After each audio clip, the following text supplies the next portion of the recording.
En premier temps, c'est pas terminé. Paligna, la retournée somptueuse. Bon, personne ne va en parler parce qu'en soi tout le monde s'en bat les couilles de Tottenham. Mais plus sérieusement, Paligna, depuis qu'il est là-bas, il est stratosphérique. Ça me fait penser à Scott McTominay qui quitte Manchester United pour Napoli. Le mec il se transforme en serial buteur. J'ai l'impression que tous les week-ends, Paligna il marque un but pour Tottenham. C'est un truc de fou. Là il te claque une retournée. Bon, Tottenham n'a pas gagné son match, mais quand même, il t'a claqué une retournée. Et en vrai de vrai, je suis content pour lui parce que voilà, on sait chez nous, il a pas réussi. Sachez que chez nous, en un an, il a pas mis un seul but. Bon, après, c'est un milieu de terrain, mais quand même, il a pas marqué une seule fois. Et ça fait chier en vrai, parce que quand il était arrivé, j'étais archi content, mais tout était une question de timing. C'est-à-dire que vraiment, il a pas eu de chance. Parce qu'en fait, en première ligne, tu te rends compte que c'est son championnat. À Fulham, le mec, il était stratosphérique. Quand Thomas Tuchel, il était encore coach du Bayern Munich, c'est là où il aurait dû venir. Il était censé venir, il devait passer sa visite médicale et tout, mais pour des questions de timing de fin de mercato, le mec, il était à Munich, hein, mais il est pas venu.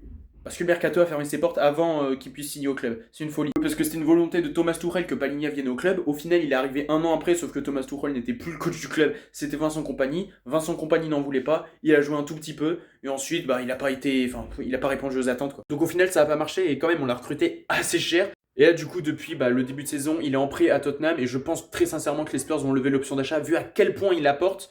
Dans une saison de Tottenham qui, encore une fois, est un peu compliquée, mais je crois que c'est le meilleur buteur. Si vous me dites, hein, les supporters, si je me trompe dans les commentaires. Mais il est stratosphérique là-bas.